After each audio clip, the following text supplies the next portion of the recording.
show is Charles Fockaert on November 22nd, 2017, and this is an important day. I got up this morning, was trying to remember why November 22nd was in my mind so much, and I'm going to tell you that in a minute. But this is number 37, On the Road with Charles Fockaert, and I think I'm going to have to change that to On the Side of the Road with Charles Fockaert. This is the day the Lord has made. I will rejoice and be glad in it. And I was looking in Proverbs 22 this morning, and it says, Proverbs 22:1, a good name is rather to be chosen than great riches. And I've tried to protect, I've been falsely accused in my lifetime many times, and when I was in business, I knew how important a good name was. So I did everything I could to have a good name. And it paid off because the word of mouth advertising is the best form of advertising. And that's why I defended myself against false accusations all the way to the Montana Supreme Court twice. And there's some clown on one of my videos that went, and he thinks he's got something on me because I was accused, and I went to law. I went into the legal system. I was dragged into the legal system, and this clown thinks that that's a bad mark on me. And if it's who I think it is, who the hell is he to accuse another brother, huh? Anyway, buddy, let's move on from there, shall we? I don't want to ruin my day thinking about that clown. And November 22nd, 1963 is when the powers that be, the who's who and the Jews, shot John F. Kennedy. And that may have been a soft coup at that time. I think that was the beginning of the major takeover. I don't know, but that was one of the few times my grandmother let us watch television. I remember sitting there on the floor in front of the set, and I actually saw John F. Kennedy, the president. I was only maybe 11 years old at the time. I saw him get shot on national television, and it stuck with me ever since.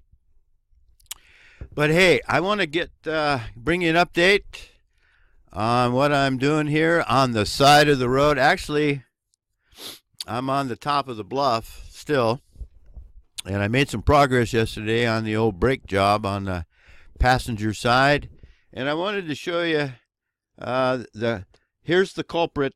Here's the culprit. This little booger right here. This is what I've been having a problem with. It was leaking out of this side right here, and that's the little bolt. That's the bolt that I couldn't get out. Can you see that? That little booger right there. And guess what? I won.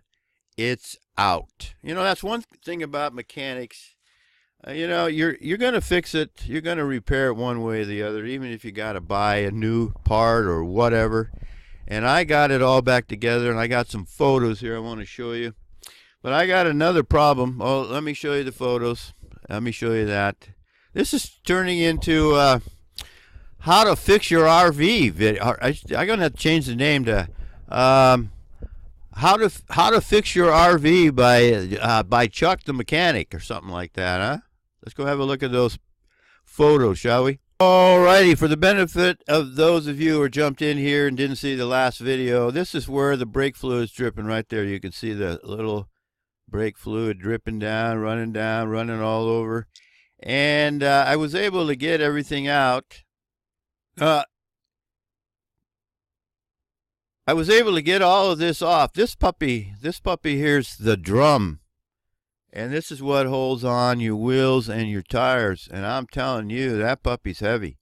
To scrunch down underneath there get a hold of that and drag it out of there. That's a job for a young buck, and I'm not a young buck anymore. And there's that little bolt that gave me so much trouble. You know what? It's always the last bolt. It's always something at the very end. You're that far from victory, and something like this happens. It happens when I replace the wait a minute. Happened when I replaced the ball joints, the front ball joints, top and bottom on my Toyota. The very, very last bolt on the driver's side got stuck, and I had to take the grinder, and it was hard to get to, but I won. I have new ball joints on the Toyota. I did go and ask the fellow up there, the watchman, if he would help me bleed the brakes, but then I got on YouTube University, and thank goodness the black race, the Negroid race, has all them YouTube videos that you can watch and learn stuff. And I learned that I can bleed my brakes myself by using this. Make sure you get the clear tube goes all the way down below the brake fluid. I put the C-clamp on here with a couple of washers to, that was my idea here, to make sure that when you're pumping the brakes, it don't blow that out of there. Otherwise, you'll have brake fluid all over and you get air in the line, worse. So anyway, this is what I call the Big Sky Shop. Big Sky Shop, working outside. It's a nice day yesterday. I got quite a bit done. I got one problem. Come up late yesterday. This is the bolt, one of the 4 bolts that holds the backing plate onto the vehicle, and then all the brake sits inside this backing plate. Well, this part here stuck out through the inside, and it's all rusted on the ends. I was wondering why. It was a heck of a time trying to get those inside there, because that brake line is pulling everything the wrong way. But anyway, whine, complain. Finally figured out what the problem was. I got to run downtown this morning and get 4 new bolts to put that in, and hopefully I'll get that in. And here's where your prayer comes in, folks. A lot of people don't think prayer works. I had to buy this to do the other side when I was up in Montana in summers, and this is a special tool. You can't do this job without this tool, and this was about 25 bucks. And I'm looking in my toolbox when I'm getting ready to leave, and I'm looking at this thing, and I got it in my hand. Do I bring this thing with me or not? It's heavy. Am I really going to need that? Well, you can see.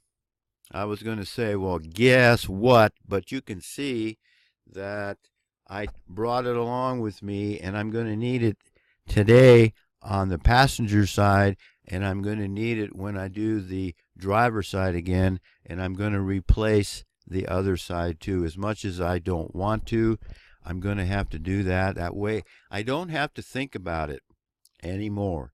It might happen on the driver's side. The same thing might happen on the driver's side. Then I got to fix it somewhere else, and I might as well just bite the bullet, as they say, and get it done now.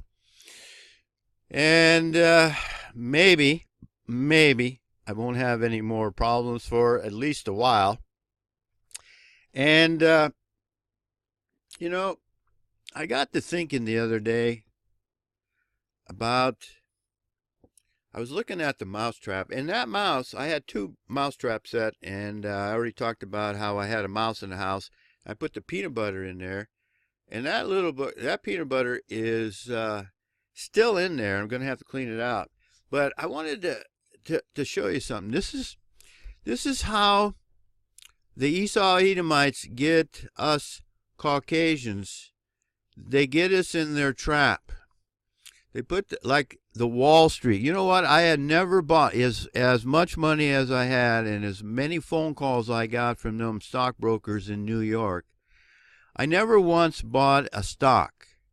I just never did. I'm going to make my money the way that I make it, and I'm going to control the money, and I don't want to put my money into somebody else's hands. And this is what the Esau Edomites want. They want to take your money, and they want to put it in their hands, in their control, and you think you're getting rich because you're buying stock.